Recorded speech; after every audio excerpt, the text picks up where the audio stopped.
Et bonjour à toutes, bonjour à tous, bienvenue dans votre nouvel épisode de The Trick Play. Aujourd'hui, on revient sur le premier tour du CFP et on fait la preview des quarts de finale qui auront lieu mercredi soir et jeudi. Et aujourd'hui, pour m'accompagner, je suis avec Maxence et Robin. Salut les gars, comment allez-vous? Salut tout le monde. Salut tout le monde, ça va bien et toi? Bah, écoute, c'est les fêtes, tout va bien. J'ai pas pu mater trop de ball games, ce que je disais à Maxence là en off. Mais voilà, c'est toujours un moment sympa. Voilà, on regarde quelques matchs par-ci par-là. Et puis voilà, la tension monte petit à petit. Robin, tu dois commencer déjà voilà, à sentir effectivement le match qui arrive. On va revenir. Donc là, on vous explique un peu comment on va faire, comment on va s'articuler l'épisode. On va revenir sur les matchs du premier tour et après on fera la preview du match du gagnant du match dont on va parler juste avant. Et donc, on va pas s'ennuyer. Va faire comme on avait fait lors du premier tour, c'est-à-dire qu'on va faire par ordre chronologique. Donc, je vous propose, les gars, de commencer par le duel qui a eu lieu entre les deux équipes de la SAC, Alabama, qui était classé numéro 9, qui se déplaçait du côté d'Oklahoma, donc à Norman. Et on s'attendait à un match défensif. Et finalement, il y a eu pas mal de points marqués dans ce match-là. Ça a été un peu l'effet miroir du match de saison régulière où Oklahoma s'était imposé. Là, cette fois-ci, c'est les Sooners qui ont multiplié les erreurs et qui se sont tirés une balle dans le pied. Qu'est-ce que vous avez pensé de ce match-là? Est-ce que cette équipe d'Alabama vous a rassuré avant le gros duel contre Indiana ou c'est plutôt les Sooners qui ont perdu le match à eux tout seuls? Je pense que c'est les Sooners. Moi, j'ai vraiment l'impression que c'est les Sooners qui ont perdu le match tout seuls. Ils étaient vraiment en maîtrise du match. Il est 17-0 et il y a eu un enchaînement d'erreurs en très peu de temps qui ont permis à Bama de revenir dans le match. Et l'équipe de Oklahoma n'a plus du tout été la même. Ça a retrouvé rapidement, n'a plus le même moteur en attaque. Et leur défense a complètement perdu tout ce qu'elle avait fait durant la saison et ça les a vraiment, ça leur a vraiment sorti du match. Ils ont jamais réussi à revenir et puis derrière, ça a été un peu le John Matir aussi de la deuxième partie de saison, moins efficace, moins flamboyant et ouais non, il y a eu le moteur s'est grippé et le problème c'est que cette équipe avait pas vraiment de second souffle dans la deuxième mi-temps pour espérer revenir et Bama a été assez bon. Il n'a pas fait d'erreur en fait. Et ça leur a permis de garder l'avantage. Très déçu, franchement, vraiment très très déçu de la part d'Oklahoma qui a montré un beau visage sur le début de match, qui maîtrisait son sujet, qui maîtrisait la défense, l'attaque de Bama. Parce que je crois que Bama sur le début de match, ils ont à peine une dizaine de yards. Et puis ils les ont remis avec John Matir sur une troisième tentative qui peut s'échapper en courant, mais qui décide de finalement lancer sur son receveur, mais qui drop. Ensuite, il y a le punter qui laisse échapper le ballon. Tu prends 3 points et juste derrière, tu te fais intercepter. Juste avant la mi-temps, tu te fais intercepter. Enfin bon, bref, ça a été une catastrophe fada pour Oklahoma et malheureusement une 5e défaite en autant de matchs en playoff pour une équipe des Sooners qui n'arrive pas à gagner de match au plus haut niveau depuis maintenant Ouais. plus de 10 ans. Et je pense qu'en fait, le momentum, il a tellement changé. Enfin, c'est tellement important le momentum dans le football. Et ce qui s'est passé avec cet enchaînement, tu vois, comme Maxence le dit, en fait, John Matir, il peut courir 3 yards. Je crois qu'ils sont en 3 et 3. Il Mm. peut courir 3 yards et en fait, c'est assurément first down et tu vis pour te battre un autre jour, hein. Surtout que tu gagnes 17-0. En Mm. fait, tu n'as pas besoin d'aller chercher un gros jeu. Et j'en ai beaucoup parlé justement avec un pote américain quand on était en voyage. Là, on était en voyage ensemble récemment. Enfin bref, je vous raconte ma vie. Mais à ce moment-là, en fait, moi, je disais, il fallait absolument, absolument courir. Et lui, il dit, non, mais en fait, lui, il a fait le jeu. Mathir, il a fait le jeu. Le seul truc qui s'est pas bien passé, c'est que le receveur, il a drop. Donc, c'est pas la faute de Mathir. Moi, mon argument, c'est de dire, t'es quarterback, peu importe le jeu que tu dois faire, tu dois prendre en compte le fait que les autres ne feront pas le jeu. Prendre en compte le drop ou peu importe. Et donc, voilà, vis pour un autre jour et tu fais ce que toi, enfin, tu prends ton first down et puis voilà, Déjà un début de on panique. s'arrête là. Déjà un début de panique peut-être à ce moment-là. Et je pense pas qu'il a paniqué à ce moment-là, puisque en fait, tu es à 17-0. S'il l'attrape, c'est touchdown, le receveur. On va pas se mentir. S'il l'attrape, c'est Ouais. touchdown. Donc Donc je pense vouloir que tuer le match trop vite. tu veux tuer le match, mais tu es à 17-0. C'est le jeu à faire dans ce moment-là. Je pense qu'il n'y a pas à critiquer Mathir. Je pense qu'il y a à critiquer le receveur qui n'a pas fait le drop, enfin qui a droppé. Et après, c'est cet enchaînement de tu as une troisième tentative qui en fait peut être un TD, c'est droppé, c'est pas un TD. Ensuite, tu changes et tu as le punt ou le punter, il sait plus faire son job, il laisse tomber la balle. Ouais. Fumble, c'est récupéré. Alabama marque. Ensuite, interception, pick six. Et tu te retrouves en fait à la mi-temps à être à la mi-temps en fait à 17-17. Puis t'as un touchdown aussi, le tout premier touchdown de Bama qui est sur une quatrième. Sur une quatrième et 2 de l'Otser Brooks. Enfin, il y a eu des moments où Bama s'est construit son momentum en fait, en profitant des erreurs d'Oklahoma, mais aussi en forçant son destin. Et cette équipe d'Oklahoma n'a plus été la même derrière.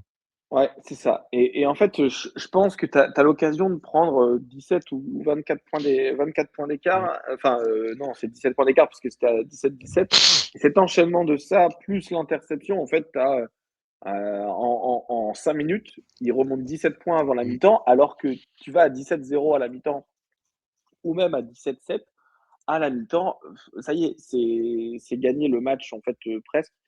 Et Oklahoma revient bien hein, sur la fin. Ils font quand même le taf, j'ai l'impression. Mais il manque encore une fois, il manque 2 field goals. Je ne sais pas si vous vous rappelez, hein, mais il manque 2 field goals. 2 field goals, c'est énorme. Tu manques 6 points. En tout cas, tu laisses 6 points dessus. Tu as des kicker qui était sur une série, je crois, de 20 field goals réussis. C'était vraiment. C'était un cheap shot pour lui, là, le field goal qui rate, en plus, parce qu'il est sur les 20 yards à peine, et il rate, et derrière, c'est trop tard, il y a trop de points d'écart, il n'y a plus assez de temps. Ah, je suis d'accord, en fait, c'est terrible. Le match, en fait, ils l'ont perdu d'eux-mêmes. Et moi, je vois pas. Enfin, en fait, Baptiste, tout à l'heure, tu posais la question comme quoi, tu sais, à Alabama, est-ce que, en fait, il y avait un peu de eux qui ont gagné? Oui, certes, ils ont réussi à revenir au score, mais c'est à Oklahoma qui se tire tellement la balle dans le pied que tu peux pas justifier de dire Alabama a gagné ce match. Non, c'est Oklahoma qui a perdu le match. Toi, tu as dû peut-être te régaler. Je ne sais pas, Baptiste, tu nous diras comment tu l'as vécu, mais Oklahoma a totalement fumble le match en plus de fumble un punt. Je trouve que c'est vraiment, voilà, il n'y a aucun monde où Alabama ne méritait de gagner, quoi. Ah oui, T'es mais bon, c'est un un peu. peu dur, quand même Ouais, quand je tu dis te trouve dur, Rob. il méritait pas de gagner. C'est pas qu'il mérite. Je veux dire, au vu de la première mi-temps, avant les 5 minutes. Oklahoma a ouvert la fenêtre et Bama en a profité pour rentrer, et Oklahoma n'aurait jamais dû lâcher le match à ce point. Après, Bama a fait le match qu'il fallait en deuxième mi-temps. Ah oui, ils ont fait le match, mais je veux dire que d'un point de vue normal, s'il n'y avait pas eu cet enchaînement de. En fait, c'est 3 jeux. Au fond, c'est 3 jeux qui créent un fumble, une interception, enfin un drop, un fumble, une interception pick six. Enfin, un touchdown plus interception pick six. Parce qu'on a toujours autant le même problème hein, du côté de Bama. On a un run game qui n'arrive toujours pas à se développer. Et ça devient un vrai gros problème. On a Ryan Williams aussi qui a complètement disparu dans cette attaque d'Alabama depuis quelques matchs. Mais voilà, le football, c'est aussi ne pas faire d'erreur et profiter de celle de l'adversaire. Et à ce jeu-là, ils ont été bien meilleurs qu'Oklahoma. Ouais, enfin moi je tire quand même mon chapeau à cette équipe d'Alabama. On se souvient, Maxence, quand on avait fait la preview, on avait dit qu'on pensait, toi et moi, que la défaite contre Georgia allait vraiment mettre un coup sur le casque. Et pendant 20 minutes, 25 minutes, ça a été le cas. En fait, on s'est dit, cette défaite contre Georgia, elle a complètement cassé le Crimson Tide et Oklahoma va s'imposer sans problème. Mais voilà, ils ont eu la capacité de rebondir. C'est pas toutes les équipes qui l'auraient fait non plus. Ils ont bien su museler le jeu au sol des Sooners, même si on sait que c'est pas une grosse force, mais voilà, ils ont fait le taf de ce niveau-là. Ils ont provoqué les turnovers que la défense des Sooners avait provoqué lors du premier match. Donc, eux n'ont pas rendu la balle à Oklahoma. Oklahoma n'a pas réussi à provoquer de turnover sur ce match-là, ça a aussi fait la différence. Alors, effectivement, il y a des erreurs qui sont du fait d'Oklahoma et seulement d'Oklahoma, entre guillemets. On pense au fumble sur le punt return et aussi à Tate Sandel qui loupe 2 field goals, qui est complètement. Enfin, c'est voilà, comme tu dis, hein, c'était un des meilleurs kickers du pays et là, au pire moment, il loupe 2 field goals. Mais je pense que Alabama aussi crée ces conditions pour revenir dans le match. Et je pense que c'est quand même la force d'une bonne équipe. Alors, elle ne m'inspire pas énormément confiance, mais elle est toujours là d'une certaine façon. Elle est encore, elle aura rien à perdre contre Indiana. Et puis du coup, elle s'est dit, bah finalement, ces matchs-là où c'est mal embarqué, on est capable de les gagner. Alors effectivement, cette équipe des Sooners, elle n'était pas parfaite, elle n'était pas hyper complète, mais elle avait quand même des forces. Ils ont quand même réussi à marquer 34 points. Alors il y a 7 points bien sûr, sur le pick six, plus 3 points où c'était le field goal après le punt return. Mais voilà, moi je pense quand même il y a quand même de la vie dans cette équipe de Bama, ils sont encore là. Donc pourquoi pas? Et puis moi, je leur tire le chapeau parce que faut toujours gagner. Gagner à Norman, c'est jamais simple, hein, vous inquiétez pas, je connais, je connais l'environnement. Donc voilà, chapeau à eux, chapeau à Ken DeBoer voilà, que je voyais mal embarquer à la tête du Crimson Tide il y a quelques semaines de ça. Voilà, maintenant, il y a Indiana, et puis on sait-on jamais, hein, si Ty Simpson joue au même niveau qu'il a joué, on va dire, ce match-là, pourquoi pas? Moi, j'y crois un petit peu pour le Crimson Tide. Et puis pour les Sooners, ben, tant pis pour eux, hein, il fallait sortir un match pas parfait, parce que je pense pas qu'il y ait besoin de sortir un match parfait, mais un match correct, et ils l'ont pas fait. Voilà, John Mathieu, va falloir construire autour de lui. A priori, il devrait rester quand même du côté de Norman. Donc voilà, donc bien entouré, bien qui se répare aussi pendant l'intersaison, parce que je pense que voilà, on l'a répété un certain nombre de fois, mais je pense qu'il n'était pas à 100% de ses capacités, je pense, sur la deuxième partie de saison. Maintenant, il y a des vrais dysfonctionnements, notamment le jeu au sol. Maintenant, c'est à Jim Nagy, hein, qui est maintenant GM, vous vous souvenez de Jim Nagy, hein, du Senior Bowl, il est GM maintenant du côté des Sooners, de trouver les bons joueurs pour faire passer un palier à cette équipe d'Oklahoma, qui, je pense, défensivement sera toujours aussi intéressant, mais il manque quelques piécettes par-ci, par-là. Est-ce que vous voulez rajouter quelque chose sur ce match-là? Pour rappel, ils ont Non, je victoire du pense qu'on Crimson Tide a... 34-24. Non, je pense qu'on a dit ce qu'il fallait dire sur ce match-là. Et ça nous amène sur un Donc, Rose Bowl assez intéressant quand même, la match-up.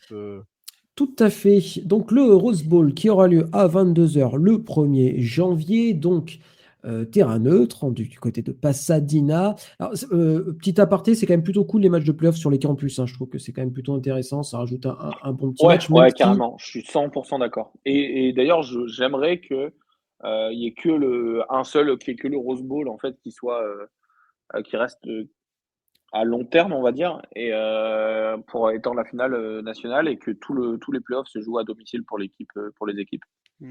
Ouais, ou au moins jusqu'aux demi-finales, Comme ça a été le cas, en fait, tu vois. comme playoff à 4 où les Mais demi-finales ouais, se c'est jouaient sur. dommage.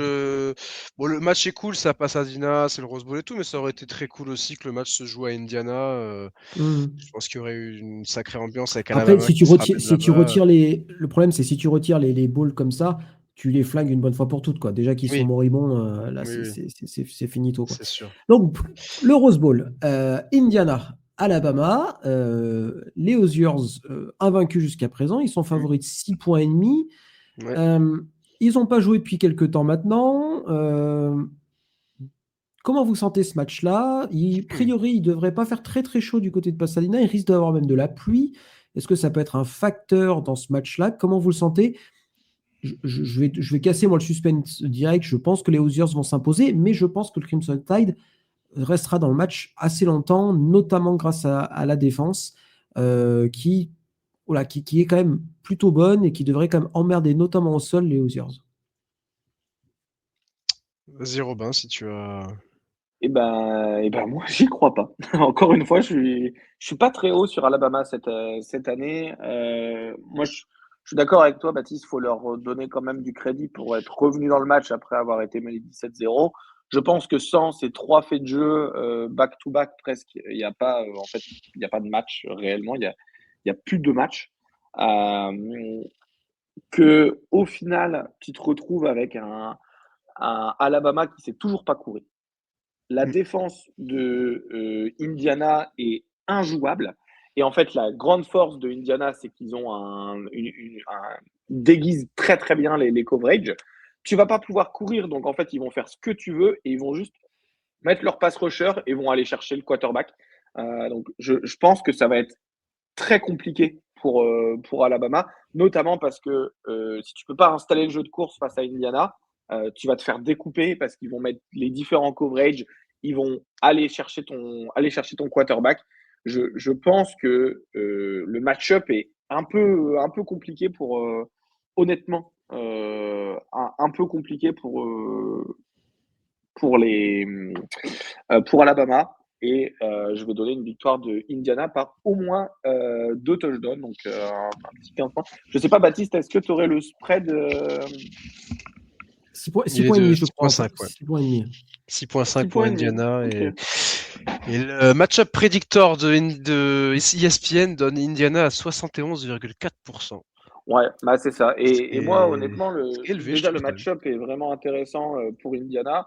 Je pense que l'attaque d'Indiana est très rodée. Ils savent gagner les matchs qui sont serrés, hein. Ils ont battu Oregon, ils ont fouetté Oregon d'ailleurs. Ils ont très très très bien joué contre Ohio State également. Moi, je pense que voilà, c'est une très belle équipe Indiana. Alabama n'aura pas, je prédis pas, de grand avenir hein, pour Alabama. Euh, je suis- j'ai peur. Honnêtement, j'ai peur personnellement de Bama me donne l'impression de ces équipes, grandes équipes, avec une très grande tradition, qui savent jouer ce genre de match, et même en difficulté, qui vont réussir à les gagner. Et j'ai un peu peur que Indiana, le mois entier sans jouer, ait cassé un peu le rythme et qu'ils y arrivent pas sur ce match-là. Genre que Alabama les embarque dans un match de con. Mendoza qui lance des pics, parce que ça lui est déjà arrivé hein, même sur des gros matchs cette saison, il n'a pas toujours été exempt de tout reproche. J'ai le souvenir du match contre Penn State notamment, où ils s'en sortent un peu miraculeusement. Et c'est peut-être sur ce genre de match que Bama doit les embarquer. Après, la grosse faiblesse de Bama, c'est clairement le run game. Et tant qu'ils ne le poseront pas, ils devront s'en remettre à leur défense et aux erreurs adverses pour rester dans le match. Mais voilà, cette équipe de Bama, pas envie de te dire qu'il y a de la dark magic dans cette équipe du Crimson Tide, mais depuis quelques années, sous époque de Nick Saban, c'était un peu ce rouleau compresseur insubmersible. Alors c'est sûr que c'est plus le cas aujourd'hui et peut-être que je m'en fais un peu trop. Mais je pense que ça va pas être un match facile pour Indiana. Le début de match va être très intéressant de voir qui va le mieux rentrer dans ce match-là, parce qu'on se rappelle d'un Rose Bowl l'année dernière, d'une équipe de Big Ten invaincue, qui n'avait plus joué depuis un mois, qui se retrouve contre une équipe qu'on disait vacillante. Oh, ça va, hein, j'ai pas demandé à me faire attaquer. Non, Hein. mais en fait, il faut pas qu'Indiana reproduise le même début de match et que ce soit à eux de courir Je après le suis bien score. d'accord, Tu vois, ça va être compliqué. et c'est peut-être En ça plus, le ouais, danger quand tu as un mois où tu n'as pas joué. C'est peut-être ça ouais, le danger. je suis d'accord. Hein. Baptiste, t'en penses quoi, toi, qui as beaucoup plus d'avis historiques après, à l'époque, les playoffs, Ouais. C'est surtout que parler de l'Indiana en post-season ou en truc pour jouer le titre national, c'est un peu. Voilà, voilà, quand on parle d'histoire, c'est un peu antinomique, hein, qu'on soit très clair. Euh, Moi, je pense quand même que cette équipe d'Indiana, elle a l'air sûre de ses forces. Je pense que c'est important. Mais ça va être. Ils sont tout à perdre sur ce match-là, d'une certaine façon aussi. C'est-à-dire que le match contre Ohio State, même s'ils perdaient, d'une certaine façon, c'était pas très grave. Ils étaient qualifiés pour les playoffs, probablement en top 3, encore une fois, en termes de seeding. Donc, pas d'implication importante. Là, ça va être la première fois de la saison où tu perds, c'est terminé. Tu perds, tu rentres à la maison et tu joues contre une équipe qui est passée très près de la correctionnelle à de nombreuses reprises cette saison et qui s'est réussi à s'en sortir qu'un en cas. Donc, moi, je me dis attention, c'est un match-up qui, comme tu l'as très bien dit, Maxence, ressemble un petit peu, je dis un petit peu au ce Ohio State et Oregon de l'année dernière. Moi, je pense qu'Alabama, c'est quand même une équipe qui est remplie de bons joueurs. Alors, effectivement, il y a le problème du jeu au sol, mais Indiana, il y a une grosse blessure dont on a déjà parlé, c'est Stephen Daly, le defensive end, qui ne sera pas là. Et moi, je me fais toujours du souci sur ces équipes qui recrute pas forcément des énormes stars. Alors, des fois, ça se goupille bien, etc. Mais surtout au niveau de la profondeur, en fait, que je me pose des questions. Et on sait qu'il suffit de pas grand-chose pour qu'on soit en difficulté. Alors, il y a des armes sur la ligne défensive, il n'y a pas de souci, il y a pas de souci là-dessus. Il y a notamment Michael Camara ou Tariq Tucker, il me semble, qui font vraiment le taf du côté de la ligne défensive. Mais voilà, il suffit que pour moi, c'est un grain de sable dans l'engrenage. Est-ce que ça sera suffisant pour le faire sauter cet engrenage? Je ne sais pas. Mais attention quand même à ça. Après, voilà. L'autre argument, par contre, en faveur d'Indiana, c'est que Curt Signetti prépare quand même bien ses équipes et que de ce côté-là, moi, je me fais pas trop de soucis. Curt Signetti a réussi à insuffler des choses à cette équipe d'Indiana qui font que cette équipe peut aller très très loin. Maintenant, il faut toujours se méfier. Bama en playoff, on sait que c'est jamais des matchs faciles, quoi qu'il arrive. Donc, la clé du match pour moi du côté d'Indiana, ça va être de réussir à poser leur jeu au sol avec MB et Black, de contrôler la cloque et de faire le moins d'erreurs possible. Faire le moins d'erreurs possible et derrière contrôler le match. Donc, c'est-à-dire d'être dès le début du match, tout de suite tu prends le score. Ou en tout cas, tu fais en sorte de ne pas être tout de suite derrière. Et Ça sera important. voilà, et ce sera important. Ils ont Après, les capacités, ils ont les armes. Ils ont les armes, même défensivement. Avoir le match-up sur les tu vois. lignes, avoir le match-up sur les Ouais. lignes aussi, ils ont été très convaincants contre Ohio State et contre Oregon aussi sur les lignes. Donc il faut ressortir la même performance parce qu'on sait que Bama c'est des athlètes, c'est des beaux bébés dans ces secteurs-là. Donc ça va être moi j'attends vraiment ce match-up là. Ma petite fin de 1er janvier post nouvel an 22h avec le Rose Bowl là. Franchement, on a une belle affiche. On a une belle affiche et puis il y a un duel qui va être sympa, ça va être les receveurs d'Alabama contre les DB d'Indiana avec D'Angelo Ponce et Louis Moore à suivre bien évidemment. Est-ce que ça serait pas le match pour Ryan Williams qui se réveille quand même, ça serait la bonne occasion. Parce que là, il a beaucoup mis le rappel. Ça se voit qu'il est en vacances. C'est clair. C'est clair. Les gars, c'est l'heure du pro. Après cette équipe d'Alabama se traite beaucoup la balle autour de ses receveurs. Donc là où côté Indiana, c'est quand même beaucoup le trio là, Cooper, Sarah, Baker, un peu moins les autres, j'ai l'impression. Que Bama, ça se prête un peu plus, mais ça se prête un peu plus aussi parce que ça a un volume de passe qui est plus élevé parce que le jeu au sol n'existe pas.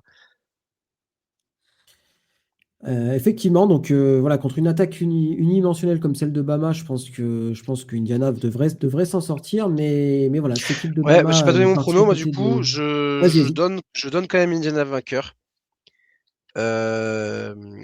Mais j'avoue que j'aurais préféré pour Indiana que ce soit Oklahoma qui se ramène au Rose Bowl plutôt qu'Alabama.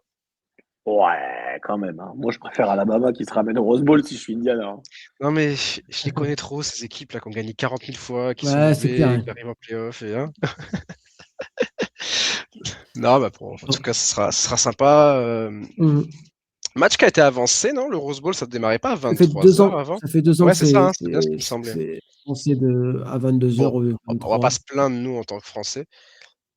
Non, mais tu perds un peu le côté cinématique sur la fin. Oui, avec le coucher de soleil qui arrive du coup un peu plus tard. Un peu plus tard, ouais. Rob, tu as dit Indiana aussi, c'est ça Je crois qu'on est tous les 3 sur Indiana. Ouais, tous les 3 sur Indiana. Donc, Bama va gagner. Voilà. Exactement. Très bien. Donc, je vous propose de passer donc maintenant au deuxième match du premier tour qui était diffusé. C'était le duel entre Miami et Texas A&M, les deux équipes qui avaient battu Notre-Dame tout au long de la saison. Un match assez... comment on peut le qualifier? Défensif? Non, je ne sais pas comment on peut dire ça. Merdique. Je pense que c'est le terme que tu recherches, Baptiste. Ce match était. J'attendais beaucoup. En fait, j'attendais beaucoup de ce match et comme la saison 5 de Stranger Things, c'est un flop. Voilà. Donc, victoire 10-3 de Miami. C'est un match qui s'est quand même joué sur le tout dernier moment. Qu'est-ce que vous avez pensé de ce match-là? Qu'est-ce que cette équipe de Miami, elle vous inspire avant ce match contre Ohio State. Voilà, est-ce que Texas A&M a touché ses limites? C'est probablement un petit peu le cas. On le sentait un peu arriver après une fin de saison quand même compliquée. Qu'est-ce que vous retenez? Une équipe de Miami très costaud défensivement ou alors plutôt l'échec offensif de Texas A&M sur ce match-là?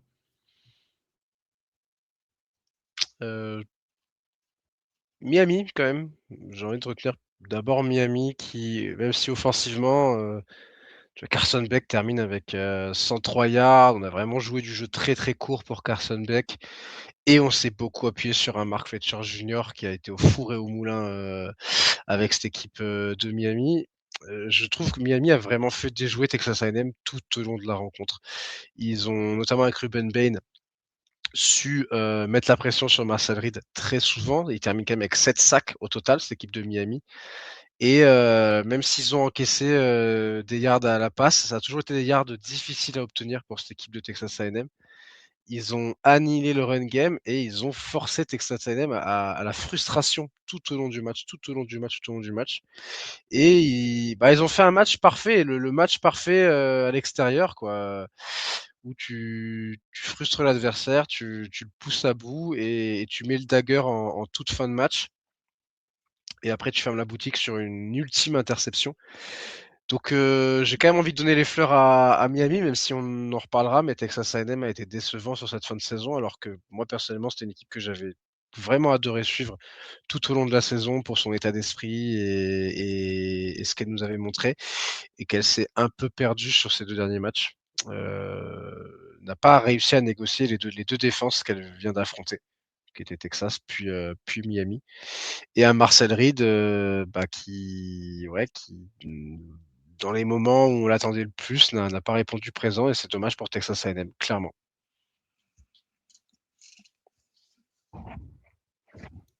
Rob, ton avis sur ce match alors du coup, est-ce que tu l'as Ouais, regardé? bah alors, écoute, moi, le truc, c'était quand même assez. Moi, je me suis endormi, en fait, pendant ce match-là. Je suis désolé. Enfin, non pas que ça vous touche, hein, mais je me suis endormi pendant le match. Et en fait, j'avais un peu prédit que Cristobal gagne quand même contre. Il arrive à gagner contre des équipes qui sont censées être plus fortes que eux. Donc voilà, je pense que c'est un bon match de Miami, un mauvais match de Texas A&M. Ouais, je suis d'accord avec toi. Ils sont venus Moi, avec un plan de jeu clair. c'est vrai. Ah bah, Passer ils au ont fait sol. des screens. Hein. Ah, la bubble screen, Ouais. ils l'ont fait. Hein. Ouais, passer au sol, je cours, pas de prise de risque en attaque. Et de toute façon, on va réussir à les limiter en face, et 10 points, on suffit, quoi. Et puis, moi, mine de rien, il y a cette perte de balle là de Malakai Tony où je me dis, ah, ça y est, Mm. le momentum change complètement. Il perd la balle quasiment à la fin du match. Hein, je crois que c'était resté Oui, il reste 3-4 minutes, je crois. Ouais. Mm. Il perd la balle après une réception, il fumble. Et là, je me dis, oh putain, c'est terminé. Et derrière, il y a 2 sacs de Bain qui permettent en fait à Texas A&M de punter. Et derrière, Malakai Tony comment dire, se fait justice lui-même en marquant le touchdown quelques minutes plus tard. Voilà, mon chapeau pour ce joueur-là, quand même, true freshman, qui a trouvé le moyen de rebondir après une erreur qui aurait pu coûter ce match-là Ouais, à puis cette chapeau équipe. à la défense, tu vois, qui s'en est occupé, quoi, qui a clairement dit, ok, c'est pas grave, on va vous rendre la balle. Ouais, et en fait, il y a eu, en fait, sur ce drive-là, en fait, sur l'enchaînement de drive, il y a eu toute la force de Miami sur ce match-là, en fait. La grosse défense avec 2 sacs sur les 3 tentatives de Marcel Reed. Derrière, je crois qu'il y a Fletcher qui fait une course de quasiment 60 yards pour se rapprocher de la end zone. Et derrière, voilà, le talent de Malakai Tony qui permet de marquer le touchdown. Voilà, on va dire la force de Miami sur ce match-là, ça a été sur la preuve entre guillemets sur ces 3 actions presque consécutives. Donc voilà, donc moi je suis content pour Miami, un peu quand même déçu des Aggies parce que seulement 3 points. Alors j'entends que la défense de Miami elle est bonne, mais c'est quand même pas forcément une défense élite. Je sais pas trop ce qui s'est passé. Alors il y a eu le jeu au sol qui a complètement disparu. Comment vous l'expliquez vous sur cette absence totale du jeu au sol des Aggies là sur ce match-là? Si vous avez une explication, bien sûr. Je pense que la très très grosse pression de Miami sur les lignes, on forçait en fait Marcel Reed à jouer off en dehors de ce qui était prévu. Et qu'il a dû souvent quand même improviser et que bah, ça n'a pas forcément été le plus optimal pour eux, tu vois. Et mine de rien, ils ont Ouais, essayé de courir, je suis bien d'accord. ils ont essayé de courir en plus, hein. Ils ont 35 courses au total, mais il y en a 15 de Marcel Reed. Et dans ces courses, il y a souvent en fait, tu as de la pression, tu es obligé de sortir de ta poche, tu as passé la ligne de scrimmage, tu ne peux plus faire la passe, tu avances. Et du coup, ils n'ont jamais pu poser le jeu qui ont fait leur force cette saison. Avec un Le'Veon Moss qui était aux abonnés absents sur ce match-là, et Ruben Owens aussi, ça a été les deux running backs qui ont quand même été la force cette saison au sol, n'ont pas pu vraiment s'exprimer. Et à la passe, bah oui, tu fais 237 yards, mais un peu dans le vide.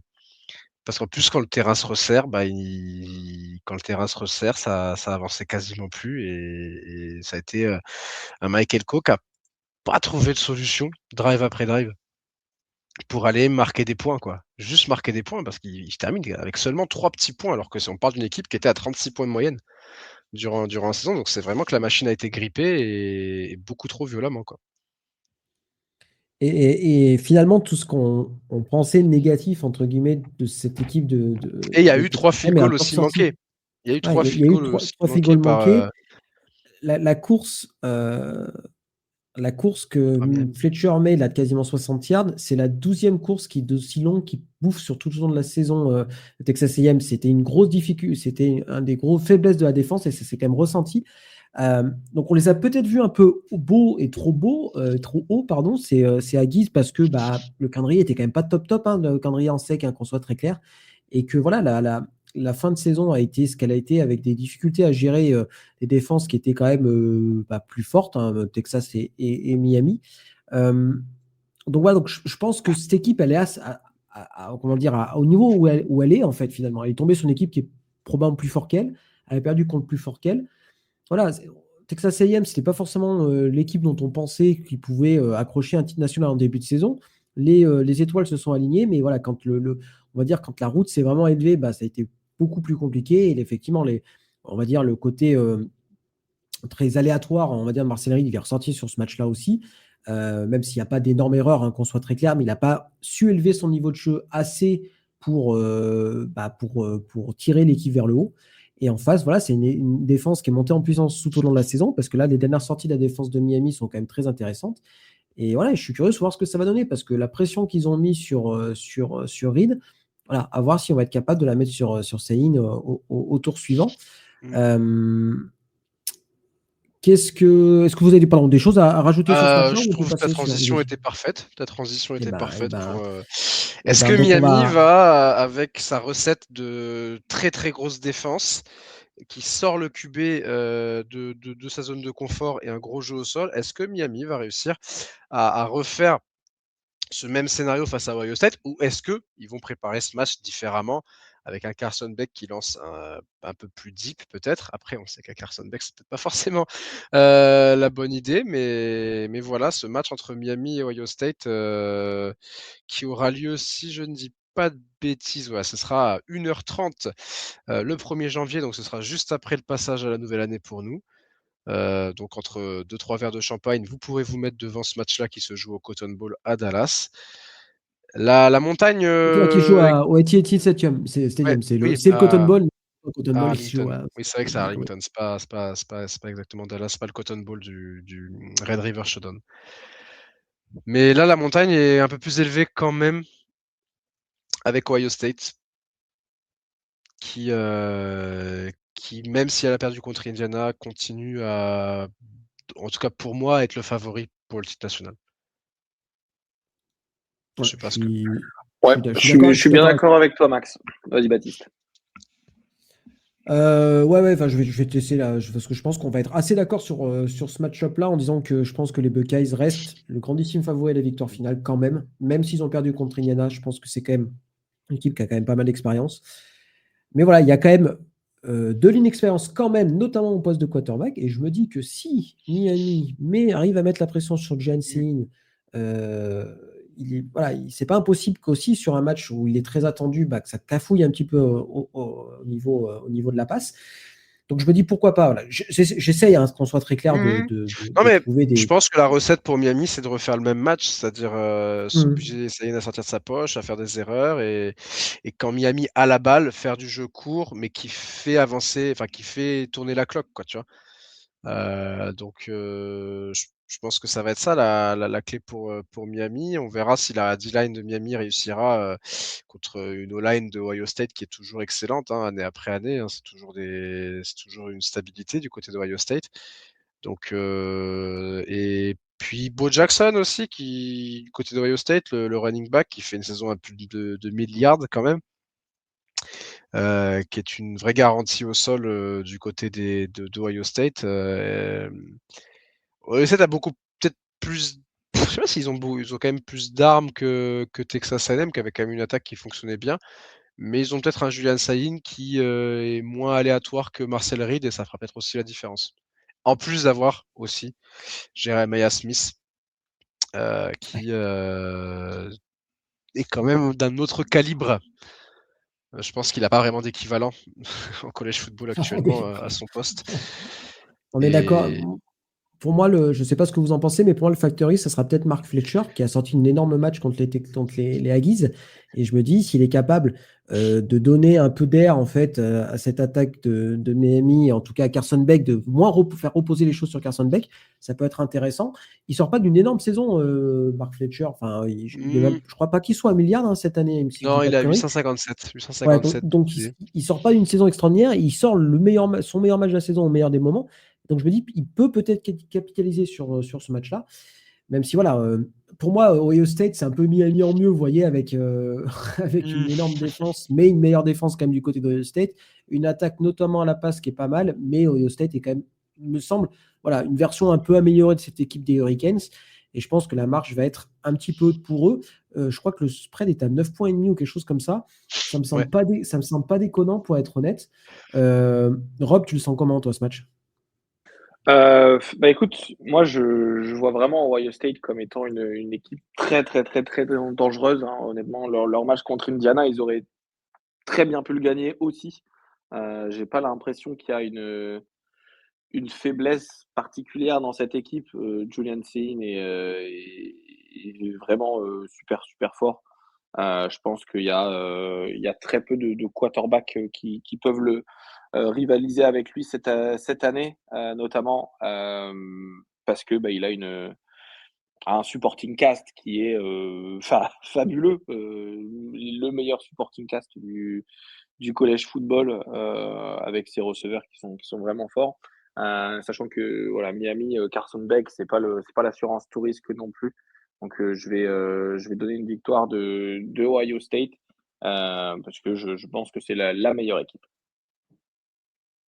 Ouais, je pars comme toi, victoire de Ohio State. Ouais. Et je pense que le spread est pas mal. Une petite victoire de 10 points. Me paraît pas déconnant, et cette équipe d'Ohio State va retaper du poing sur la table après sa défaite contre Indiana, et s'occuper de cette équipe de Miami comme il faut.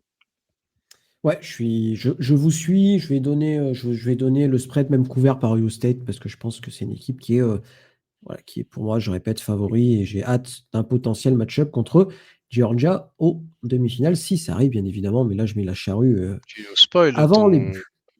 Exactement. Exactement. Troisième match donc qui a eu lieu au premier tour des playoffs. On va passer maintenant à ton domaine de spécialité, mon petit Maxence, même si malheureusement ça n'a pas été. Voilà, l'histoire s'est mal terminée. Donc on va parler des deux matchs du groupe of 5. On va commencer par Tulane qui se déplaçait du côté de Ole Miss. Défaite 41-10 du Green Wave du côté d'Oxford. Bon, on va pas y passer 15 ans, Maxence. Il n'y a pas eu de match, hein. On se demandait avant le match, Baptiste, rappelle-toi, est-ce que cette équipe d'Ole Miss, est-ce que tout le cirque autour de Lane Kiffin allait perturber cette équipe d'Ole Miss, et est-ce que Tulane allait réussir à en profiter? Le suspense n'a duré que 53 secondes, je crois à peu près. C'est le temps qu'il a fallu à 59 secondes, c'est le temps qu'il a fallu à Ole Miss de marquer le premier touchdown, d'intercepter Retzlaff sur le drive suivant et de remarquer dans la foulée, donc de mener 14-0 très très rapidement. Tulane n'a jamais existé dans ce match, très clairement. Pourtant, ils font un meilleur match peut-être que ce qu'ils avaient fait au mois de septembre, paradoxalement, mais non, Ole Miss a été beaucoup trop fort. Trinidad Chamblis épatant, épatant honnêtement. Et il n'y a pas eu photo. Il n'y avait pas eu photo. Il y a un monde, il y avait plus d'un monde d'écart entre ces deux équipes. Et franchement, il n'y a pas eu de surprise, même Et honnêtement. puis il n'y a même pas eu on va dire un début d'espoir sur voilà, on s'était dit voilà, il faut que Tulane joue le match à En fond. fin de première mi-temps, il y a quand même eu un petit espoir. À un moment, Ouais, ils font un bon drive et là, on se dit ah ok, ça y est, il y a quelque chose à faire. Et il me semble qu'il lance un pick Retzlaff à ce moment-là. ben, en fait, c'est Euh, c'est le drive qui suit le tout premier touchdown où ils font en Oui, 52 ouais, c'est yards ça. en 10 jeux et malheureusement ils se font intercepter. Et après derrière, ils ont du mal à. Et après il y a un turnover on downs en fin de premier quart-temps où tu vois que Tulane est. Ouais, il y a des choses à faire quand même et tout, mais ils ont été quand même bien limités par Ole Miss. Et après, derrière, ils ont couru après le score. Et on sait que Tulane, c'est une équipe qui a été très forte, notamment au sol, en courant beaucoup avec Retzlaff. Sauf que là, c'était pas vraiment le genre de match où tu pouvais te permettre de. Même s'ils ont quand même couru plus de 100 yards sur ce match-là, mais voilà, Ole Miss a géré tranquillement. Le seul point noir, honnêtement, pour Ole Miss, c'est la blessure de Kewan Lassie, qui s'est blessé en cours de C'est match. quoi Et la blessure puis, exacte? J'ai pas vu apparemment, c'est au niveau de l'étendue. l'épaule. C'était au niveau de l'épaule. Donc, à voir Il va si le pouvoir joueur jouer ou se. pas? Bah, je sais pas encore. Faudrait que je vérifie si on a eu des news depuis. Mais ça sera une des. Apparemment, de ce que je vois, apparemment, pourrait jouer le match. Il pourrait jouer le match contre Georgia dans quelques jours. Mais on verra dans quel état, bien sûr. Mais voilà, Ole Miss qui remporte le premier match de son histoire en playoff. Sans Lane Kiffin, quand même. Mais bon, en tout cas, sur ce match-là, ils ont Et pas il me semble que douté. Lane Kiffin, il gagne $250 000 Ah oui, puisqu'il est, j'ai vu. Tout à fait. il avait des bonus. C'est les clauses du contrat, what the fuck par excellence, quoi. Ouais. Il se régale. Mais ouais, Euh, il n'y a pas grand-chose de plus à dire sur ce match. Honnêtement, ok. Tulane Je- a tenté. Tulane fait un meilleur match Mhm. qu'au mois de septembre, mais l'écart est encore de 31 points. Enfin, est de 31 points. Et voilà, Aïe, aïe, bravo aïe. quand même pour leur saison. Vainqueur de Mhm. l'American, 11 victoires, une place en playoff. Et une page qui se tourne aussi avec du coup Johnson Bral qui est parti pour Gainesville et les Gators. Il va falloir donc reconstruire tout ça. Ok, et ben on passe donc sur le Ole Miss Georgia Comment on se qui a lieu retrouve? donc comment on se retrouve. Donc lui il a lieu à 2 heures du matin donc dans la nuit du 1er janvier au 2 janvier pour le Sugar Bowl. Euh, qu'est-ce que Ah oui, c'est au Sugar Bowl. Bah, rappelez-vous que c'était là où c'est au Georgia Sugar avait Bowl, perdu contre tout à Notre-Dame. fait. C'était aussi au Sugar Bowl. Alors, même si Ole Miss m'a fait une énorme impression quand même du côté contre Tulane, j'ai l'impression que cette équipe de Georgia elle fait peur un peu à tout le monde et que la marche va peut-être être un peu trop grande pour les rebelles, sachant que bah J'ai voilà, une c'est hot un match qu'on a take. déjà eu. Ah, J'ai vas-y, une vas-y, hot je t'écoute, take. Maxence. Est-ce que Georgia est pas le deuxième favori pour le titre national et Indiana est le troisième? Ou est-ce que vous Ah, si, mettez. si, je suis d'accord avec cette tech-là, même si, bien sûr, Indiana est classé numéro 1 du pays. Je suis d'accord, mais je suis d'accord avec ça. Je sais pas ce que tu en penses, toi. Moi, je mets Indiana, Ohio State, et je pense que Georgia joue brigue la troisième place de ces favoris-là. Honnêtement, je pense que les planètes sont aussi un peu alignées pour Oregon. J'ai pas hyper confiance, notamment parce que Texas Tech, ça reste une bonne équipe, mais je pense que s'il y a une équipe qui peut venir jouer les troubles faites, qui vient à pic au bon moment, Oregon peut aussi en quatrième Je suis d'accord. jouer ses troubles faites, mais je vois pas Georgia au niveau de Indiana et de Ohio State. Après, l'avantage de la SEC, et ça, je l'ai toujours dit, et ça, c'est une valeur sûre, c'est que tu es testé. Tu es testé au combat. Tu as joué des gros matchs, tu as joué des grosses équipes. Tu as dû gagner dans les moments qui comptaient. Indiana, cette année, ils ont gagné contre Oregon, ils ont gagné contre Ohio State, donc ils sont testés. Ohio State a joué honnêtement qu'un seul match compliqué qui était contre Indiana, qu'ils ont perdu. Donc voilà, je me dis que ces matchs compliqués, potentiellement, qu'il y a quelque chose qui peut rentrer en compte. On va voir ce que ça donne. Alors, donc, un remake donc, du match qui a déjà eu lieu en saison régulière, et c'était Georgia qui s'était imposé 42-35 dans mes souvenirs, quelque chose comme ça. Ouais. Est-ce que depuis, il y a eu quand même de l'eau. 43-35. 43-35 exactement. Et un match où Ole Miss et Georgia sont du coup pour coup pendant les 3 premiers quart-temps, avant que Georgia ferme vraiment la boutique sur le dernier quart-temps. Et pourtant, il y avait 35-26 pour Ole Miss à la fin du troisième quart-temps. Et Georgia d'un coup, la défense a step up d'un seul coup, forcé des 3 and out 2 fois de suite et marqué eux à chaque fois sur la possession pour repasser devant et gagner de 8 points. Donc on va voir, est-ce que Ole Miss va de nouveau embarquer Georgia dans un match où les deux équipes marquent à tout va, ou est-ce que justement cette performance en quatrième quart-temps de Georgia avait un peu relancé cette équipe des Bulldogs, notamment au niveau défensif, et que maintenant, presque 2 mois après ce match, la défense de Georgia est d'un tout autre calibre et va lockdown cette équipe d'Ole Miss, mais dès le début du match, tu vois. D'entrée de jeu. Surtout avec un K'Wan Lassie un peu diminué, qui revient d'une blessure à l'épaule, qui apparemment les news sont positives, il va pouvoir jouer, mais c'est une blessure à l'épaule. D'autant plus quand tu es running back, tu vas souvent au contact, des choses comme ça, donc ça peut être gênant pour lui. Donc ouais, non, Georgia, moi je mets Georgia vainqueur sur ce match-là, et je les vois bien éteindre Ole Miss complètement.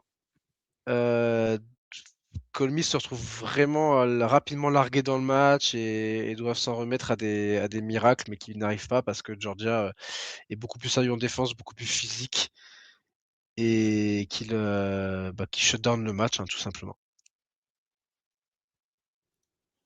Rob, ton Ouais, sentiment? moi je vais mettre Georgia notamment parce que en reprenant l'argument que tu as utilisé, Baptiste et Maxence, sur Alabama, disant c'est un programme qui s'est gagné. Alabama, moi je suis pas d'accord parce que oui, certes, dans Alabama, c'est gagné, mais ils l'ont pas fait avec Kellen DeBoer. Ils l'ont pas fait avec les mêmes joueurs. Il y a plus personne dans. Il me semble pas que Alabama. Il y a encore des joueurs de Alabama qui ont gagné des titres avec Alabama à ce moment-là. Parce que Alabama, ça fait quoi, 4 ans qu'ils n'ont pas gagné 2021 avec Bryce Young, je crois. Non. 2020, C'est 2020. c'est l'année 2020. Ouais. C'est 2020, donc il ne doit plus avoir grand monde qui ont gagné. Et au contraire de Georgia, qui ont toujours Kirby Smart, qui ont toujours des joueurs qui ont gagné récemment, qui ont gagné en 2021-2022. Ils doivent avoir des freshmen, etc., qui étaient là. Je pense que ça va avoir un énorme impact, le fait que Georgia a déjà vécu des matchs de playoff comme ça. Ole Miss n'a jamais réellement vécu le match de playoff. Ils ont réussi à gagner contre Tulane, c'est bien. Après, en revanche, est-ce que tu vas step up et tu vas jouer contre Georgia, qui est une équipe qui t'a déjà battu, où tu avais beaucoup de tes coachs, là, tu as des coachs qui sont plus là. Surtout que Lane Kiffin, on sait, c'est quand même un mec qui est très créatif en termes de play calling, etc. Est-ce que la suite va être reprise à ce niveau-là? Je pense que Georgia, c'est un autre morceau. Ils ont ce qu'on appelle en anglais un binder done that. Ils l'ont vu, ils l'ont fait. Et donc, je vais mettre Georgia pour ces raisons-là. Et je pense que ça sera même pas proche. En fait, allez, je vais dire au premier quart, ça va être proche, un 17-14 au premier quart, et puis après Georgia qui s'envole et qui gagne par 20 points presque. Ah oui, C'est quoi carrément quoi. Ouais. Bah, en fait, 6 points et demi le spread. Bah, moi, j'ai pas trop confiance en Ole Miss. Ok. Non. Non, mais voilà. Après, moi, en fait, c'est pas que j'ai pas confiance en Ole Miss. Pour moi, je pense que Georgia est vraiment un niveau au-dessus d'eux. euh, et que cette équipe monte en puissance et qu'elle a trouvé son rythme de croisière. C'est surtout ça. Mm. Même si, effectivement, contre Tulane, ça s'est pas vu, le changement de head coach, etc., etc., je pense quand même que c'est. Peut-être que là, il va se Tout à fait. ressentir. Je pense quand même qu'on change pas comme ça, on sort pas des tumultes comme ça, euh, on va dire sans écorchure. Après, mais voilà, les griffes des Bulldogs de Georgia sont quand même plus affûtées que la vague du Green Wave, on va dire ça comme ça. Donc voilà, moi je pense que Georgia va l'emporter. Je pense que ça sera quand même assez serré. Le spread de 6,5 points me semble pas déconnant. Je vais donner Georgia vainqueur de 6 points. Ça me semble pas mal. Parce que je pense qu'il faut quand même pas, il faut quand même rendre hommage à cette équipe d'Ole Miss, qui est quand même une super équipe, notamment offensivement, Oui, oui. menée par un Trinidad Chamblis, voilà, qui a quand même une Surprenant. des belles histoires de cette saison. Après, voilà, le facteur X, ça sera Keiwan Lacey. Dans quel état sera-t-il? Parce qu'une partie de l'attaque passe quand même très clairement par le sol et par lui. Oui, puis ils ont une excellente attaque aérienne, puisqu'ils sont à plus de 4 milliards à la réception. Mais si t'as pas le jeu au sol pour contrebalancer un peu et forcer aussi Georgia à stacker un peu la boxe, etc., et que si tu sais que bah, les mecs t'attendent H24 à la passe, ça va être compliqué. Ils ont besoin de Kewan Lassie, ils ont besoin de leur run game. Après, eux, pour exploser derrière downfield, quoi. Donc, ça va être la grosse interrogation côté Ole Miss, c'est dans quel état réellement est Kewan Lacey. Est-ce qu'il sera opérationnel pour mener Ole Miss dans ce match-là? Et puis, comme tu vois, comment la défense a vraiment monté en puissance du côté des Bulldogs. Le dernier match joué, il faut remonter au 8 novembre pour avoir plus de 10 points encaissés par la défense, hein. Sinon, depuis, c'est 10 points, 3 points, 9 points et 7 points. Donc, il n'y a eu que 4 matchs, vous me direz. Mais voilà, c'est quand même preuve que cette défense des Bulldogs, elle s'est quand même bien mise en place. On l'a vu sur le premier match, c'était un peu un festival offensif. Je pense que très clairement, Georgia va serrer la vis et que ça sera un peu plus compliqué pour les Rebels de marquer des points. Donc ouais, je pense que défensivement, les Rebels, c'est quand même un niveau en dessous de la défense de Georgia. Et donc, je pense que sera plus simple pour Georgia de marquer des points que pour les Rebels. Et offensivement, Georgia a trouvé un peu la formule avec un bon duo de running back, Fraser Bowens qui se partage bien la balle et qui avance. Gunnar Stockton qui est un QB qui est pas flamboyant mais qui est franchement très propre, pas beaucoup d'erreurs. Applique très bien le plan de jeu de Kirby Smart et qui a ce Zachariah Branch en électron libre qui est vraiment le facteur X de cette attaque à la réception du côté de Georgia, parce que le reste du cast chez les receveurs pas forcément beaucoup utilisé, tu vois, t'as Zachariah Branch qui a 73 yards, 73 réceptions, 744 yards, et après les Colby Young et Dion Bell, ils ont 23 réceptions et 27 réceptions, donc tu vois qu'il y a quand même un très très gros volume qui passe par Zachariah Branch. C'est peut-être aussi une option pour Ole Miss de réussir à shutdown complètement Branch, mais le jeu au sol de Georgia, qui est quand même en place, qui avance bien, fait que c'est peut-être pas forcément. Tu peux pas non plus mettre toutes tes billes sur le fait de shutdown Zachariah Branch. Ok. Ça va être intéressant comme match. Moi, je vois Ça va être Georgia qui très l'emporte, mais comme tu dis, plus sur une performance défensive que purement offensive. Donc, Maxence Georgia, Robin Georgia aussi, je suppose, et Je crois que pour moi-même l'instant, Georgia on est aussi. tous Tous sur les mêmes. d'accord. Ouais, on est tous Unanime. d'accord. Mais peut-être que sur le dernier Et, match. Et sur le dernier, ça va peut-être et être un peu d'ailleurs, différent. j'y Oui, Robin. pense, mais on a tous donné les 4 premiers, enfin pour l'instant, les Mhm. 3 premiers qui ont le bye week, alors que l'année dernière, statistiquement, toutes les équipes qui ont eu le Avait bye week perdu, ouais. ont perdu. Mm. Avaient perdu. Donc, à voir comment ça se passe cette année. Il y a presque 30 jours entre Mm. le dernier moment maintenant, Bah, Indiana et Ohio State qui vont c'était jouer. le 6 décembre. C'est ça, Les il y aura presque 25 30 jours, jours. quoi. Ouais, presque quasi. C'est vrai qu'on en a parlé un peu pour Indiana, Alabama, mais en fait, ça concerne Ohio State et Georgia aussi, cette question du rythme qu'il va forcément Et falloir ça, retrouver. c'est vrai que c'est un gros problème, notamment au Oregon. Moi, je l'ai vu parce que cette année-là, au Oregon, forcément, comme tous les ans, je regarde tous les matchs et j'ai vraiment vu le déclin au premier quart-temps. C'était un diesel. Ça a mis un quart-temps à se mettre en route. À la fin du quart, il y avait genre 25-0, donc c'était déjà fini, en fait. Ouais, en plus, Ohio State avait cerné la faiblesse dans le backfield Ah oui, mais et avait. je pense qu'il y aurait eu un match qui aurait été très, très, très, très, très serré. Mais en fait, l'attaque d'Oregon, elle faisait un 2-3 punts tout le temps. La Mmh. défense, elle savait pas plaquer, elle savait pas couvrir. Ils ont démarré vraiment très difficilement et c'est pour ça que je pense que le fait de jouer, là, l'avantage, c'est que c'est des moins grosses équipes. Ohio State, c'était quand même une très, très, très, très grosse équipe qui était là. Pareil pour Alabama cette année. C'est des très grosses équipes qui peuvent démarrer très fort des matchs et scorer beaucoup. À voir, par exemple, ce que Oregon peut faire. Oregon peut marquer très, très, très vite. Est-ce que Texas Tech, qui serait un peu en mal, notamment avec leur grosse défense, on en parlera, mais je pense que ça va jouer le fait qu'ils aient 25 jours de repos. Mmh. Ouais, Ok, à voir. eh ben, Vraiment, ce sera c'est noté. intéressant de voir les débuts de match. Parce que Ouais, de on va mémoire, se noter. tu pas que Oregon aussi qui avait raté son début de match, Arizona State aussi Mm. était revenu sur la fin de match. Bon, le Georgia Notre-Dame, c'était différent parce que les 2 équipes ont le score a été beaucoup plus lent à se mettre en place. Bon, après le Boise State, Penn State, malheureusement, ils ont shut down Nation Gentil et Boise State avait plus grand-chose à proposer. Très bien.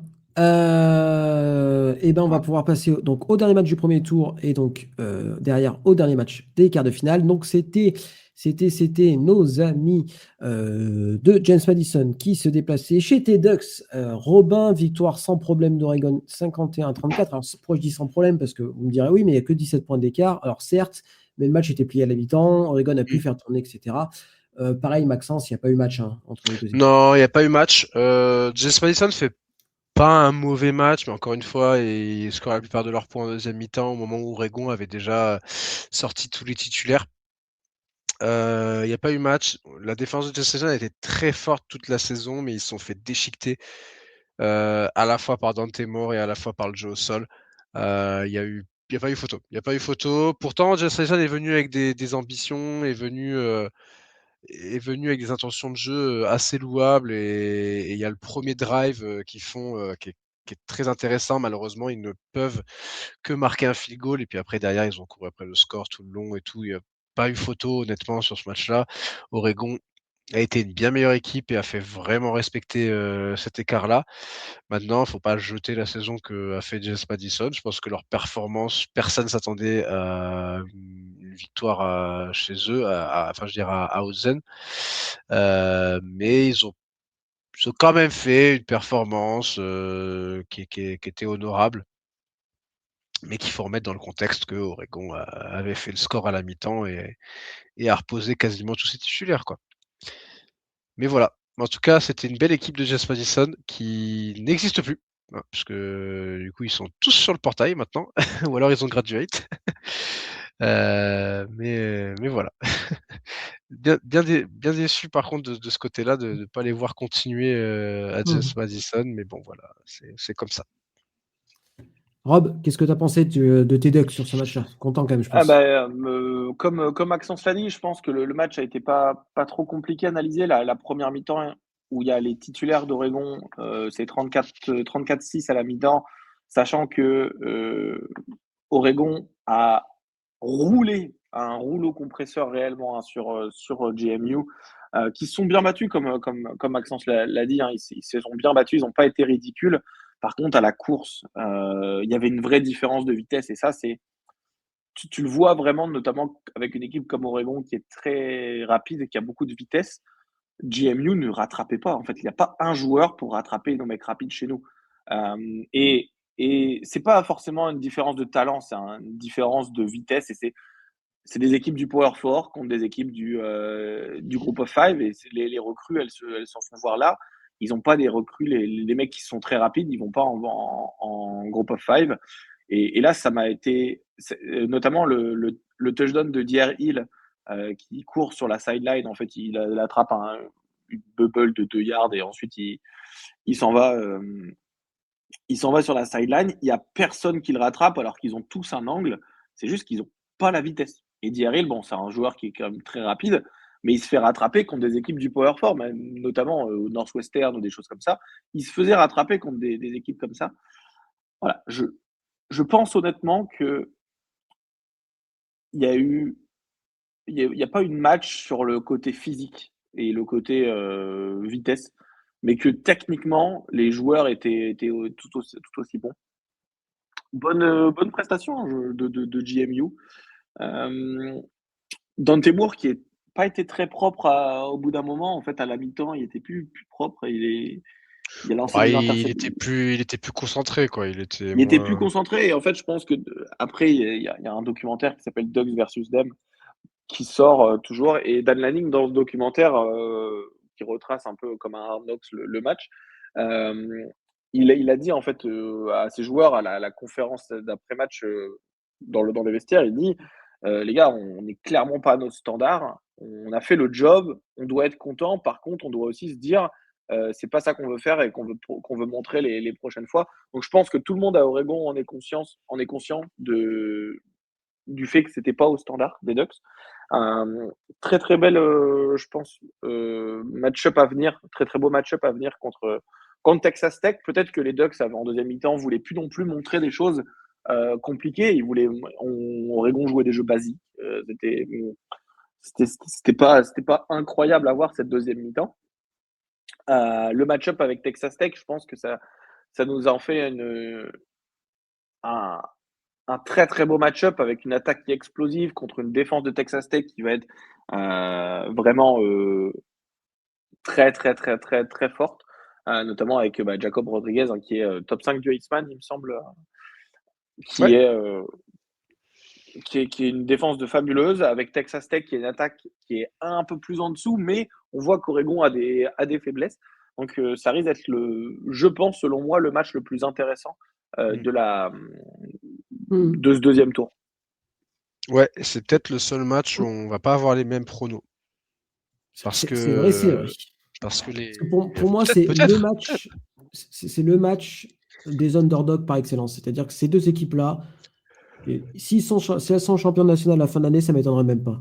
Ça serait, pour moi, Miami, s'ils sont champions nationaux, c'est une surprise. Si Alabama est champion national, c'est une surprise. Vous voyez, si les Ducks ou Texas Tech est champion national, je ne suis pas choqué parce que je pense que c'est des deux équipes qui se ressemblent un petit peu dans le terme on va dire, c'est un peu les nouveaux riches. C'est-à-dire que c'est deux programmes qui profitent. Vas-y, dis-le, Baptiste.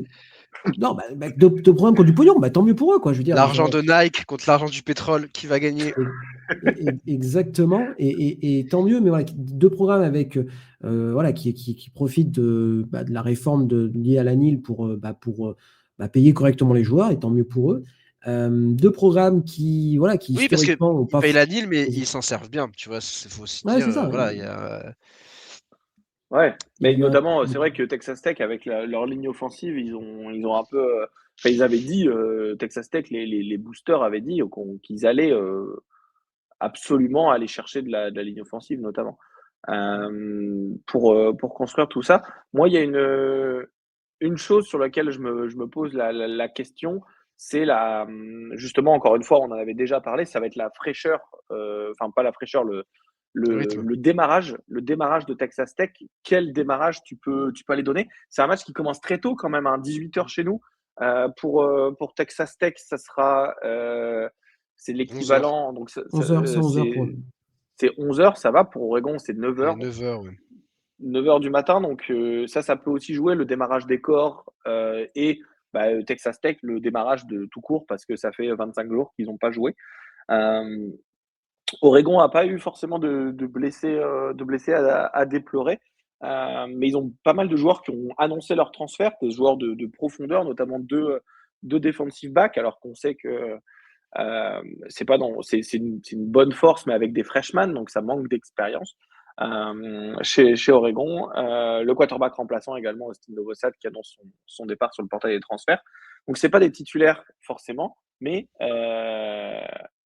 est-ce qu'il y a pas un monde où tu as un blessé, deux blessés, parce que c'est des matchs qui vont être très très physiques, et tu te retrouves à devoir jouer avec des gars qui n'ont pas d'expérience parce que tu as eu des transferts en cours de saison.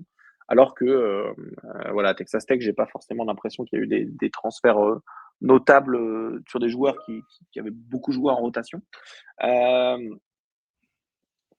Donc voilà, la question du démarrage de Texas Tech. Et si je dois donner une prédiction, je vais dire que Oregon l'emporte de peu en survivant au comeback. Je pense qu'Oregon va marquer très rapidement, notamment parce que Texas Tech aura un peu de mal à démarrer.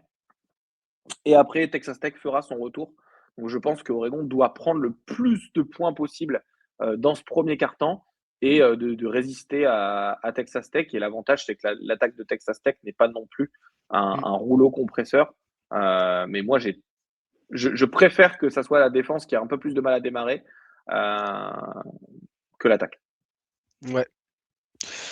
Oui, bah ouais, je te rejoins là-dessus. C'est vrai que cette attaque de Texas Tech a été bonne, mais sans plus, tu vois. Elle n'a pas plus impressionné que ça. C'est surtout la défense qui m'a impressionné.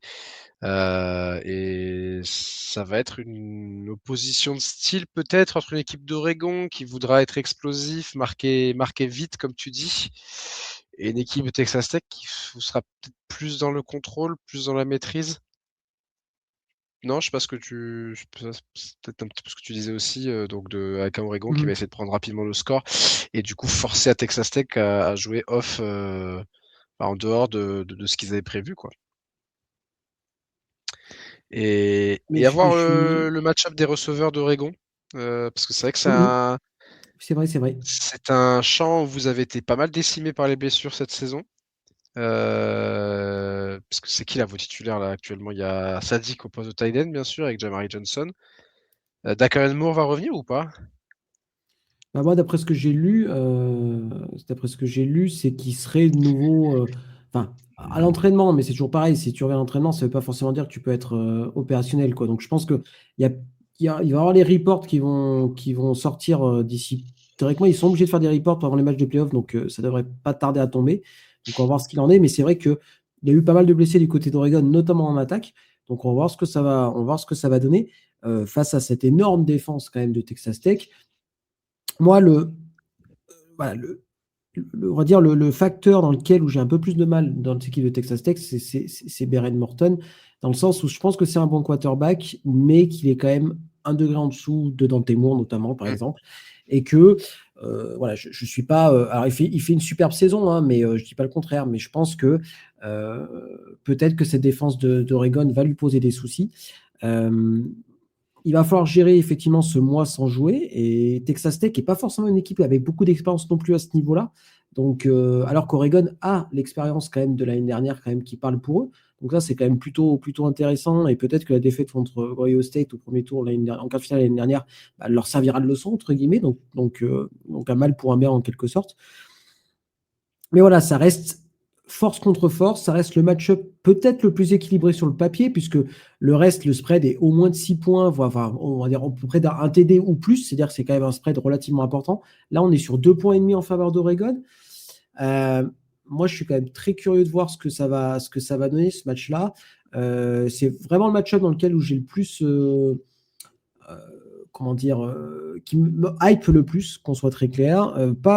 Pas parce que les autres matchs me plaisent pas, hein, qu'on soit très clair. Hein. Le Rose Bowl Indiana Alabama me plaît beaucoup, mais je pense que en termes de niveau des équipes, on est vraiment sur deux équipes avec des niveaux relativement équivalents et qui ont le potentiel pour aller jusqu'au bout. Maintenant, ils tombent sur une équipe qui est vraiment compliquée à jouer d'un côté comme de l'autre, en fait, finalement. Et ça va être sympa. Donc, honnêtement, j'ai vraiment du mal à donner un prono. Maxence, tu vois comment, toi? Tu pars sur Texas Tech ou tu pars sur Oregon? J'ai regardé ce que j'ai mis dans mon bracket parce que je t'avoue que ce match est très serré et j'espère que ça va être un match serré jusqu'au bout qui va nous amener jusqu'à ce Rose Bowl juste derrière. J'avoue que les forces en présence, je pense que le match m'a l'air quand même très équilibré. Peut-être le star talent au niveau des quarterbacks avec un Dante Moore qui a peut-être un plafond un peu plus haut et dans un match serré, ça va peut-être faire la différence, tu vois. Mais c'est cette défense de Texas Tech qui est quand même une des meilleures du pays, qui encaisse peu, qui est très, très, très solide. Allez, il faut se mouiller, donner un résultat. Texas Tech. Texas Tech de 2-3 points, de moins d'une possession d'écart. Ce qui est marrant, c'est qu'on dit que Texas Tech, l'attaque est pas, enfin, extraordinaire. Ça reste la troisième équipe du pays en termes de points marqués par match. Enfin, je veux dire, les stats nous font un peu mentir par rapport au ressenti qu'on a par rapport au match. En fait, c'est assez marrant. Souvent, après, ils récupèrent souvent la balle grâce à la défense. Mm. Ça produit un petit peu moins en termes de yardage ou autre. Mais oui, après, c'est vrai qu'ils ont quand même roulé sur la Big 12 cette saison et assez violemment. Il n'y a quand même vraiment pas eu photo. Et la seule défaite qu'il y a eu, c'était contre Arizona State, à Arizona State, sans Beren Morton sur le match-là. Le reste, ça a été quand même des matchs relativement bien maîtrisés. On se souvient de ce déplacement à Utah où vraiment très très fort. BYU 2 fois de suite, il n'y a pas vraiment photo non plus. Enfin, c'est une équipe qui a vraiment boxé à un niveau au-dessus de la Big 12. Mais est-ce que tu ne penses pas, Maxence, du coup, ça peut être aussi la faiblesse finalement? C'est que cette Big 12 qui était un degré en dessous quand même de la Big 10 et de la SEC cette année, finalement, ils n'ont pas vraiment été testés configuration 100%, quoi, j'ai envie de dire. Ouais, c'est vrai. Peut-être que j'évalue mal le niveau de la Big 12 et que même si pour moi c'est la troisième meilleure conférence, il y a peut-être un écart qui est trop gros avec la Big 12, la Big 10, pardon. Et peut-être qu'on va ressentir cet écart-là. Mais après, cette équipe de Texas Tech, quand même, je pense qu'elle peut regarder Oregon dans les yeux et l'emporter. Ouais, je vais donner Oregon. Je vais donner Oregon parce que je pense que Texas Tech, ils vont manquer peut-être un peu d'expérience pour cette année.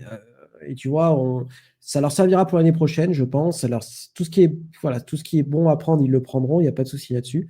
Mais en tout cas, je pense que c'est vraiment un match-up qui est hyper excitant parce que, eh ben, je vais vous le dire, je veux dire mon sentiment, c'est un match-up qu'on risque d'avoir quand même les années futures. Hein. Faut pas, Texas Tech, c'est pas une one-year wonder. Ils sont là sur la durée. Il y aura des investissements massifs, notamment dans les équipes de foot au fil des années. Euh, donc voilà, il faudra vous habituer entre guillemets à ce match-up-là.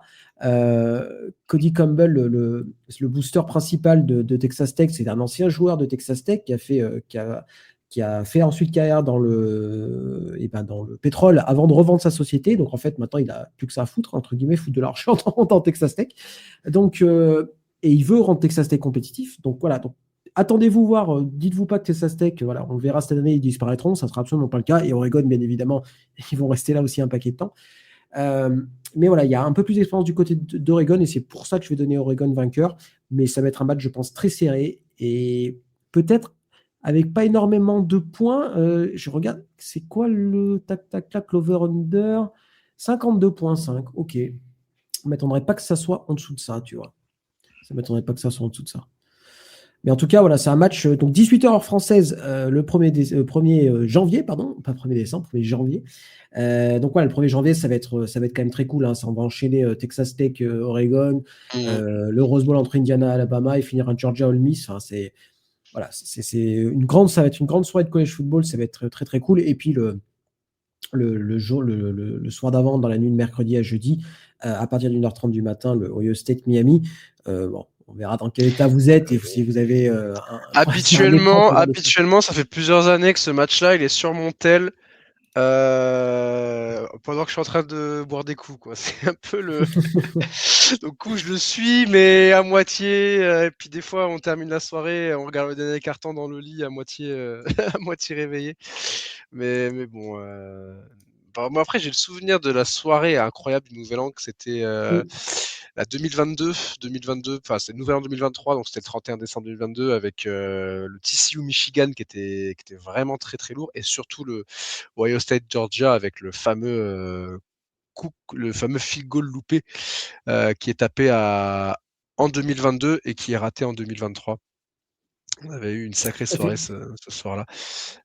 Mais il y a Franchement, il y a moyen qu'on ait des matchs, quand même, un bel enchaînement de matchs un peu plus serré que ce qu'on a eu au premier Du tour premier tour, hein, où c'est clair. le match le plus serré, ça a été le Miami Texas A&M, mais ça n'a pas été un match très, très emballant. Là, le niveau devrait très Mmh. clairement augmenter avec voilà, des match-up Et serrés, quoi. mine de rien, moi, ça va dans le sens de ce que je milite depuis quelque temps maintenant, c'est réduisez-moi les playoffs à 8 équipes, quoi. Montez pas à 12. 8 équipes, je pense que c'est le 6-8. Je crois que Rob est plutôt partisan du format à 6. D'ailleurs. Bon, toi, je te demande pas, Baptiste, toi, tu es partisan de pas de finale nationale et on choisit le. On laisse les journalistes choisir les. Je dis plus rien, Mais bon, en tout cas, mais j'en pense pas moins. on va quand même bien manger. Ah oui, ça va être une super soirée, ça hein, va ça être cool. soit très clair. Effectivement. Bon, on n'a pas du Rob qui est retourné bosser, j'ai l'impression. En tout Oui. cas, Bon, on lui merci demande pas Maxence. son, lui demande pas son Ouais. prono. Hein, pour le Je Texas crois Tech qu'il a dit les Ducks. Kevin n'aurait pas donné Oui. de prono. Kevin n'aurait pas donné de Kevin, on le prono parce connaît. qu'il prend. Mais ouais, non, ça va être sympa. De toute façon, le 31 décembre, 1er janvier, si vous êtes fan de college football depuis plusieurs années, vous savez ce que ça veut dire. C'est des moments très très forts. Et on a hâte de voir tous ces petits matchs. Et puis on fera sûrement un épisode de la même manière. Ouais, je pense. Et Parce qu'après les demi-finales vont arriver, alors pas 9 relativement janvier. vite, mais quand même, ouais, c'est ça, c'est la semaine entre guillemets de la rentrée, s'il y en a qui Ce sont. sera le 9 et le 10 janvier. Ouais, Pour la nuit de jeudi à vendredi et de vendredi à samedi. C'est ça. Et après la finale nationale 10 jours du plus tard. lundi au mardi, le 20 janvier. Voilà. Et ben merci Maxence de m'avoir Merci à toi. accompagné. Merci Robin qui est parti, mais on lui fait quand même des bisous. Oui. Voilà. Nous, en tout cas, on vous remercie de votre écoute. On se donne rendez-vous donc pour l'épisode débrief. Salut tout le monde. Ciao.